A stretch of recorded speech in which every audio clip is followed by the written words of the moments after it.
ഇന്ന് നമ്മുടെ മനസ്സിന് വളരെ ദോഷകരമായി ബാധിക്കുന്ന നമ്മുടെ 5 ശീലങ്ങളെ കുറിച്ചാണ് പറയുന്നത്.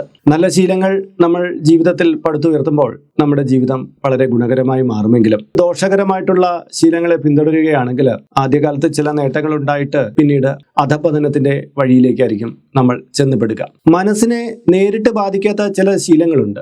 നമ്മൾ അതിനെക്കുറിച്ച് അറിയുന്നില്ല. നമ്മൾ ഈ ചെയ്തുകൊണ്ടിരിക്കുന്ന കാര്യം നമ്മുടെ മനസ്സിനെ നേരിട്ട് ബാധിക്കുന്ന വിവരത്തെക്കുറിച്ച് നമുക്ക് വലിയ പിടിയൊന്നുമില്ല. പക്ഷേ ഇതിങ്ങനെ കണ്ടിന്യൂ ചെയ്യുമ്പോൾ നമുക്ക് ആകെ കൂടി മൂഡ് സ്വിംഗ് വരിക, ഡിപ്രഷൻ, സ്ട്രെസ്, അങ്ങനെയുള്ള ഒരു അവസ്ഥയിലേക്ക് പോവുക, ജീവിതം തന്നെ തകർന്നു പോകുന്നതായിട്ട് തോന്നുക, റിലേഷൻഷിപ്പിന് മൊത്തത്തിൽ പ്രശ്നം, കുടുംബത്തിനകത്ത് വഴക്ക്, ഭാര്യാഭർത്താക്കന്മാർ തമ്മിലുള്ള ഇന്റിമസിയൊക്കെ നഷ്ടപ്പെട്ടു പോവുക, കുട്ടികളോട് പോലും നമുക്ക് നേരെ ചൊവ്വേ പെരുമാറാൻ പറ്റുന്നില്ല, ഓഫീസിൽ പ്രശ്നം, സമൂഹത്തിലേക്ക് ഇറങ്ങിക്കഴിഞ്ഞാൽ ശത്രുക്കളുടെ എണ്ണം പെരുകും പോലെ, എല്ലാത്തിൽ നിന്ന് അകന്നു നിൽക്കാൻ തുടങ്ങിയാൽ മാനസികപരമായിട്ട് തകരുന്ന പോലെ ഒരുപാട് വിഷയങ്ങൾ ഇങ്ങനെ സോഷ്യലായിട്ട് വന്നു ചേരുക, കുടുംബത്തിനകത്ത് പോലും നമുക്ക് സ്വസ്ഥത കിട്ടാതായി പോവുക. ഇങ്ങനെയൊക്കെയുള്ള പ്രശ്നങ്ങൾ അഭിമുഖീകരിക്കുന്നവരും ഇനി അഭിമുഖീകരിക്കാൻ തയ്യാറായി നിൽക്കുന്നവരും ഒരുപാട് പേര് നമ്മുടെ ചുറ്റുമുണ്ട്. ഇതിലെ ഏറ്റവും പ്രധാനപ്പെട്ട കാര്യം എന്തെന്ന് പറഞ്ഞാൽ തങ്ങളുടെ മനസ്സിനെ ഇങ്ങനെ ബാധിക്കുന്ന ഈ വിഷയങ്ങളെ കുറിച്ച് എന്താണ് ഇതിന്റെ കാര്യമെന്നൊന്നും ഇവർക്ക് പൊതുവിലൊരു പിടിയുണ്ടാവില്ല. അതിനെ ഒന്ന് തിരിച്ചറിഞ്ഞ് ആ ശീലങ്ങളിൽ ഒരു മാറ്റം വരുത്തി കഴിഞ്ഞാൽ തന്നെ ഏതാണ്ട് 90% നമ്മുടെ പ്രശ്നങ്ങൾ മാറിക്കിട്ടും. പിന്നെ ബന്ധങ്ങളിലൊക്കെ വളരെ വേണ്ടാത്ത വിഷമതകളൊക്കെ വരുത്തി തീർത്തവർക്ക് അതൊക്കെ പിന്നെ റീകോൾ ചെയ്യാനൊക്കെ കുറച്ച് സമയം എടുത്തേക്കാം. പക്ഷെ പുതുതായിട്ട് നമുക്ക് പ്രശ്നങ്ങളൊന്നും സൃഷ്ടിക്കാതെ നമ്മുടെ ജീവിതത്തെ വളരെ ഹാപ്പി ആയിട്ട് മുന്നോട്ട് കൊണ്ടുപോകാൻ സാധിക്കുകയും ചെയ്യും. അങ്ങനെയുള്ള കാര്യങ്ങളാണ് ഞാൻ പറയുന്നത്. അതില് ആദ്യത്തെ കാര്യം വികാരങ്ങളെ അടക്കി പിടിക്കുന്ന ശീലം എന്നുള്ളതാണ്. നമുക്ക് പലതരത്തിലുള്ള വികാരങ്ങൾ ഉണ്ടായി വരും. പക്ഷേ ചില പ്രത്യേക സന്ദർഭങ്ങളിൽ നമുക്ക് ഈ വികാരങ്ങളെ അടക്കി പിടിച്ച് നിർത്തേണ്ടതായിട്ട് വരും. അതിന് പ്രധാന കാരണം എന്ന് പറഞ്ഞു കഴിഞ്ഞാൽ നമുക്ക് മുൻകാലത്ത് കിട്ടിയിട്ടുള്ള ചില അനുഭവങ്ങൾ, ഈ സമയത്ത് ഇത് ചെയ്തു കഴിഞ്ഞാൽ പിന്നീട് ഭാവിയിൽ ഉണ്ടാകുന്ന പരിണിത ഫലങ്ങളൊക്കെ എന്തൊക്കെയായിരിക്കും എന്നൊക്കെ ചിന്തിച്ചിട്ടായിരിക്കും ചില ഇമോഷൻസിനെ നമ്മൾ ഇങ്ങനെ അടക്കി പിടിക്കാൻ തയ്യാറാവുക. ഉദാഹരണം പറഞ്ഞു കഴിഞ്ഞാൽ ഒരാൾ നമ്മളെ വേണ്ടാത്തൊരു കാര്യം പറഞ്ഞു, നമുക്ക് തിരിച്ചു പറയണമെന്നുണ്ട്, ഞാനത് തെറ്റ് ചെയ്ത ആളല്ല, നിങ്ങൾ എന്നെ തെറ്റിദ്ധരിച്ചിരിക്കുകയാണ് എന്നുള്ള രീതിയിൽ നമുക്ക് മറുപടി പറയണം. ചിലപ്പോൾ അത് ദേഷ്യപ്പെട്ട് എന്നെ പറയേണ്ടി വരും. പക്ഷേ ഈ പൊതു സദസ്സിൽ വെച്ച് ഞാനിത് പറഞ്ഞാൽ ശരിയാകുമോ, അല്ലെങ്കിൽ ഞാനിത് പറയാൻ കൊള്ളാമോ എന്നൊക്കെ ചിന്തിച്ചിട്ട് അവിടെ ഒരു മറുപടിയും കൊടുക്കാതെ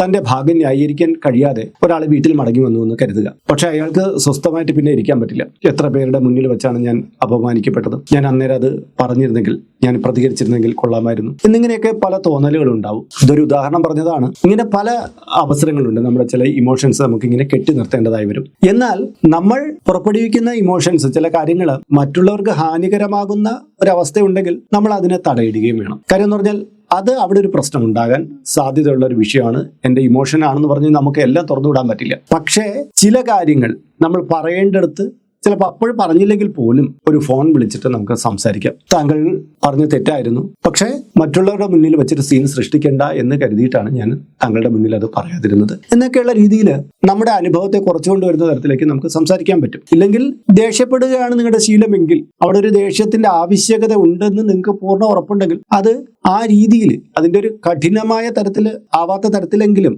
അവിടെ നമ്മൾ ദേഷ്യം പ്രകടിപ്പിക്കേണ്ടി വരും. ഈ ദേഷ്യം എന്ന് പറയുന്നത് എന്തോ മോശപ്പെട്ട ഒരു അവസ്ഥയാണെന്നൊന്നും കരുതരുത്. മനുഷ്യന് പ്രകൃതി നൽകിയിട്ടുള്ള ഒന്ന് തന്നെയാണ്. ഒരു പ്രത്യേക ഘട്ടത്തിൽ നമ്മൾ ചിലപ്പോൾ ദേഷ്യം പ്രകടിപ്പിക്കേണ്ടതായൊക്കെ വന്നേക്കാം. അനൗചിത്യമായി മാറാതിരിക്കുക എന്നുള്ളതാണ് പ്രധാനം. നമ്മുടെ പരിസരങ്ങളിലുള്ള മറ്റ് മൃഗങ്ങളിലെല്ലാം ഈ ദേഷ്യം പ്രകടമാണ്.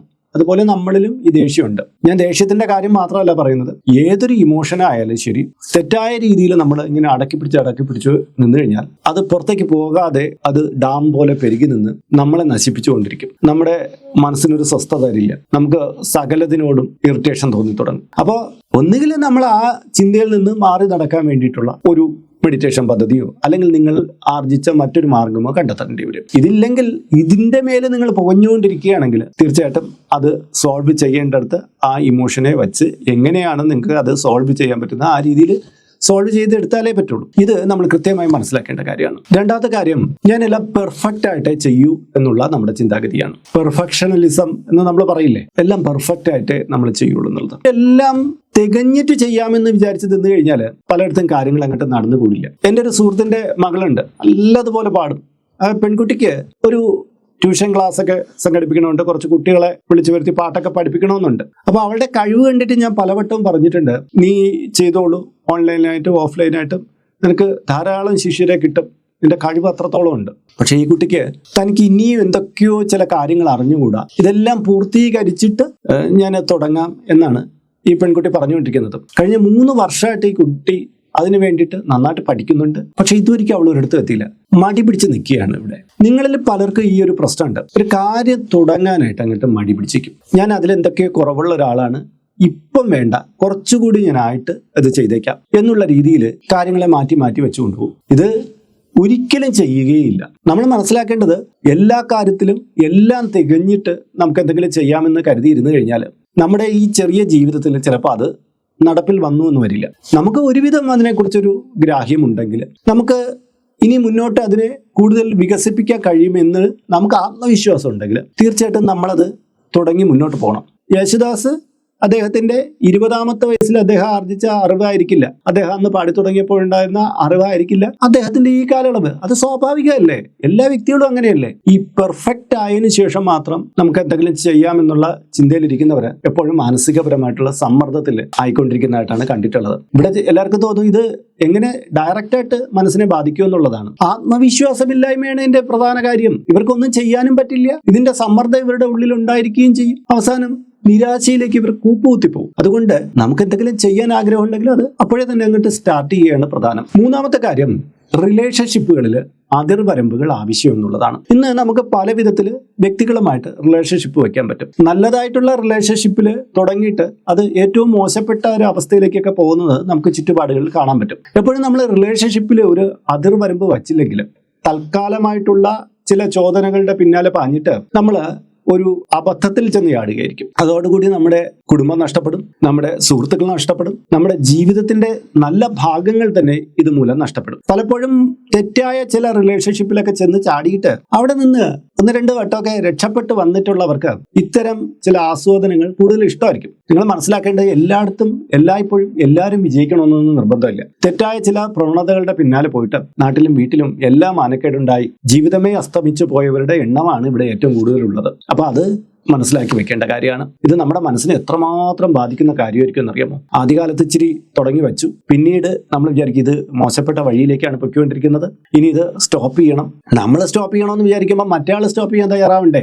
അതെങ്ങനെ പുളിയുറുമ്പ് പിടിച്ചിരിക്കും പോലെ പിടിച്ചിരിക്കും. അവസാനം ജീവിതം നശിക്കുമെന്നുള്ള ഘട്ടത്തിലെത്തുമ്പം എന്തെങ്കിലുമൊക്കെ കടുങ്കൈകളാണ് മനുഷ്യർ ചെയ്തു പോകുന്നത്. ചില വ്യക്തികളുടെ ഹിസ്റ്ററി എടുത്തു നോക്കിയാൽ വളരെ നീറ്റായിരിക്കും, പക്ഷെ അവർ ചെന്ന് ചാടിക്കുന്ന ക്രൈമുകളൊക്കെ കണ്ടു കഴിഞ്ഞാൽ നമ്മൾ അന്താളിച്ചു പോകും. കാര്യം മനുഷ്യനെ പലപ്പോഴും ഇത്തരം തെറ്റുകളിലേക്ക് നയിക്കുന്നത് ഈ റിലേഷൻഷിപ്പുകളായിരിക്കും. അതുകൊണ്ട് ഒരു കാരണവശാലും അത്തരം കാര്യങ്ങളിലേക്ക് ചെന്ന് ചാടാതിരിക്കാൻ ശ്രദ്ധിക്കണം. 4ാമത്തെ കാര്യം, അത് ബഹുഭൂരിപക്ഷം പേരിലും കാണപ്പെടുന്നതാണ്, ശാരീരികമായ അധ്വാനമില്ലായ്മ. ഇന്നേ കാലഘട്ടത്തിലെ തൊഴിലുകൾക്ക് എല്ലാത്തിനും ഒന്നും അങ്ങനെ ശാരീരികമായിട്ടുള്ള അധ്വാനമൊന്നും വേണ്ടി വരില്ല. എവിടെയെങ്കിലും ഇരുന്ന് ചെയ്യുന്ന കാര്യങ്ങളായിരിക്കും, സ്വസ്ഥമായിട്ട് നമുക്ക് ഇരുന്ന് ചെയ്യാൻ പറ്റും. അങ്ങനെയുള്ള ഒരു ശീലത്തിലേക്ക് വന്നതിന് പിന്നെ ഈ കായികമായ അധ്വാനത്തിന്റെ കുറവ് കാരണം, ശാരീരികമായിട്ടുള്ള ചലനങ്ങളുടെ കുറവ് കാരണം ഒരുപാട് പ്രശ്നങ്ങൾ ഒരു വ്യക്തിയിൽ വന്നു കൂടുന്നുണ്ട്. നമുക്ക് ശാരീരികമായിട്ടുള്ള പ്രശ്നങ്ങൾ വന്നുകൂടുമ്പോൾ അത് മനസ്സിനെ എത്ര സാരമായി ബാധിക്കുന്നു എന്ന് അറിയാമോ? തുടർച്ചയായിട്ട് ഇരുന്ന് ജോലി ചെയ്യുന്ന ഒരാൾക്ക് നടുവേദനയും സയാട്ടിക്കയുടെ ഒക്കെ പ്രശ്നങ്ങളൊക്കെ വരുമ്പം അയാൾക്ക് പിന്നെ എഴുന്നേറ്റ് നടക്കാൻ പറ്റില്ല, മറ്റൊരാൾ പോകുന്നത് പോലെ അയാൾക്ക് സഞ്ചരിക്കാൻ പറ്റില്ല. അതെല്ലാം ഇയാളുടെ മനസ്സിനെ സാരമായിട്ട് ബാധിക്കും. അതുപോലെ തന്നെ ഒരുപാട് ജീവിത ശൈലി രോഗങ്ങളും അങ്ങനെയുള്ള പ്രശ്നങ്ങളൊക്കെ ഇവർക്ക് പെട്ടെന്ന് വന്നുകൂടും. അതോടുകൂടി അവരുടെ മനസ്സിൽ താൻ വാർദ്ധക്യത്തിലെത്തി, തന്നെ കൊണ്ട് ഇനി ഒന്നും കഴിയില്ല എന്നുള്ള തോന്നലുകളിലേക്കൊക്കെ പെട്ടുപോയിട്ട് ജീവിതത്തെ നിരാശയോടുകൂടി കാണാൻ തുടങ്ങും. അതോടുകൂടി ലൈഫിന്റെ എല്ലാ മാധുര്യവും നഷ്ടപ്പെട്ട് ഒരു മാനസിക രോഗിയോ അല്ലെങ്കിൽ സർവ്വം തകർന്ന ഒരു അവസ്ഥയിലേക്കോ ഒരാൾ എത്തിച്ചേർന്നേക്കാം. അതുകൊണ്ട് തന്നെ കായികമായിട്ടുള്ള അധ്വാന കുറവ് ഉള്ള ജോലികളൊക്കെ ചെയ്യുന്നവര് അവരുടെ നിത്യ എക്സസൈസിന് മുടക്കം വരുത്തരുത്. അത് ഏത് തരത്തിലും ലളിതമായിട്ടുള്ള കാര്യങ്ങളെങ്കിലും ആവാം. ജിം വർക്കൗട്ട് ചെയ്യാൻ പറ്റുന്നവർ അങ്ങനെ ചെയ്യുക. യോഗാസനങ്ങൾ, ശ്വസനക്രിയ, എല്ലാ കാര്യങ്ങളും നമ്മൾ കുറച്ചു നേരം ഒരു അരമണിക്കൂറെങ്കിലും മാറ്റിവെച്ച് ചെയ്യുന്നത് ഏറെ ഉത്തമമായിരിക്കും. ഇത് നമ്മുടെ ശാരീരികമായിട്ടുള്ള ഉണർവ് മാത്രമല്ല, അത് മനസ്സിന് നൽകുന്ന ഉണർവ് വളരെ വലുതാണ്. ചിലർ വിചാരിക്കും ഇതൊക്കെ ശരീരത്തിന് വേണ്ടി മാത്രമാണെന്ന്. ഒന്നുമല്ല.